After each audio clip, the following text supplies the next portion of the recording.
Hey y'all, Lost Effortless, aka Effortless Unite. This video is a little story time about my protests that I was doing uh, back in 2024. Now, if you watch Antennas, which is live stream, you will probably hear me on there talking about it, but I didn't really elaborate more on why I did it or what caused me to believe in this whole cause in the first place. So let's get right into it. Back in 2024, I used to live with my mother at 20 years old, and I had a connection with my boss because it was her boss, and I basically was signed up to work for him. Now, we did do telemarketing, and that's what my main thing was. I would do telemarketing, try to sell the company to other people. So that may sound easy, but it was not for me because of my mental illness. I had schizophrenia, so I'd be hearing voices while doing said job, or I have anxiety talking to the people. It was just not good, or I have intrusive thoughts while talking to these people online.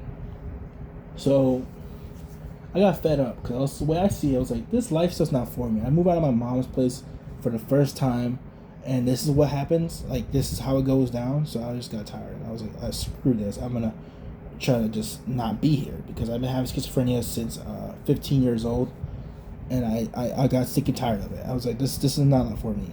I can't do it. So basically, I looked up a mental clinic, but I thought it was a maid clinic because I was very ignorant at the time. I didn't understand that it was not legal. I wasted a whole bus ride to get there, and I wasted my whole bus ride to get there.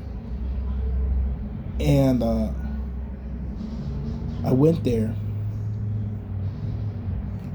I know the cars in the background. I don't know what's going on, but anyway, I got there and I didn't hear. I was told it was illegal to get people made in Chicago. So I got fed up and took one of my bosses, Home Depot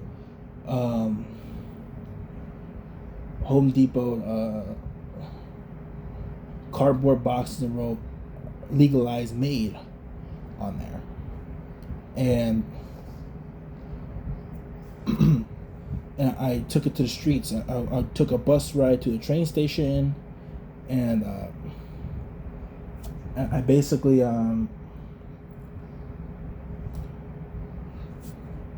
walked. I walked. I hit the sign what the message was, but I walked up to the train station and went off the balcony and went down the stairs to where the trains were. Now, before I stood on the tracks, there's a train coming in a minute, so I waited for that to pass before I went on the tracks. The next train on that particular track, it will tell you it will be 15 minutes. So I was like, that's enough time to do what I'm doing. And the train will stop completely because I'm on the way.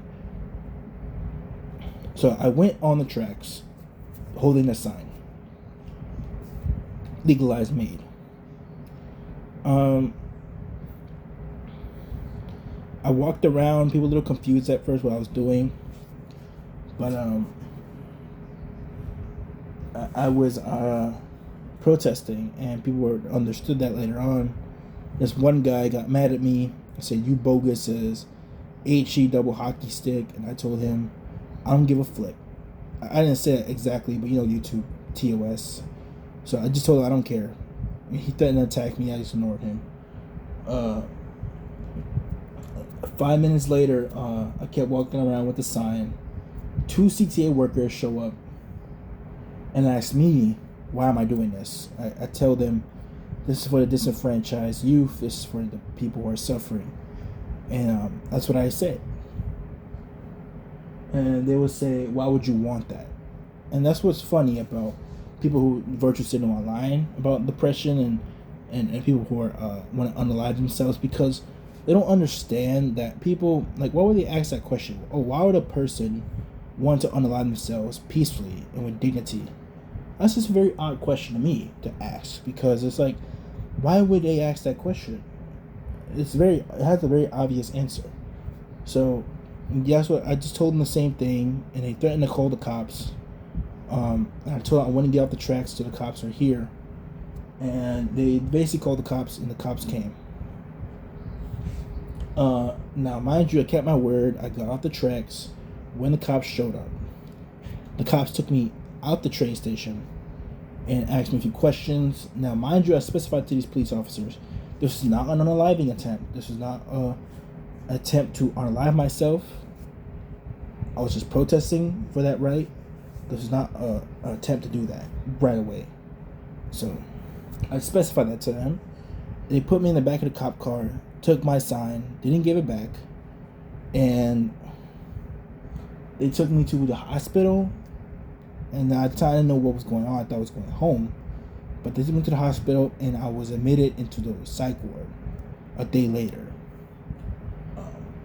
This was kind of confusing to me because I was like, I just told them this was not an unaliving attempt, and they just put me in psych ward anyway for protesting. I thought that was very stupid. But I was admitted. I got a lecture from this old woman that was telling me, you don't give your life, you don't make your life, you can't take it, and all this other stuff. She told like a little story about how her son got ended. And I was just like, I wasn't really thinking about that, you know. I was still thinking about my rights, like to leave this awful world. So yeah, so we were put in a psych ward, and if you know anything about psych wards in Illinois, if you ever been there, it's very boring because you can't have a phone, you can't open a window, you can't go outside, you can't go outside when you want to, at least. You know, if it depends on what ward you go to. In some wards, you can't even. There's not even like a park or a playground for you. It's just you stay in there, and don't come out. So until it's time to leave. So that's basically how it is, and depending on which one you go to. I'm not gonna say where I'm at yet because I'm not ready to dox myself just yet, or even tell it on my this is where I'm at. You know, I'm not ready to do that. I don't have a big following, so I was protesting for that, and 2 weeks later I got taken out the psych ward. I was discharged, and I met my grandpa, and he took me back home, and that's basically how it went down. So that's the story of how I was protesting for MAID rights or DWD rights for people like us. But yeah, just like and subscribe if you like my stories. They're really off the cuff. There's no like editing, so I have to like restart each video and keep going over until I get it right. But yeah, if you like this type of content, like and subscribe. Unite out.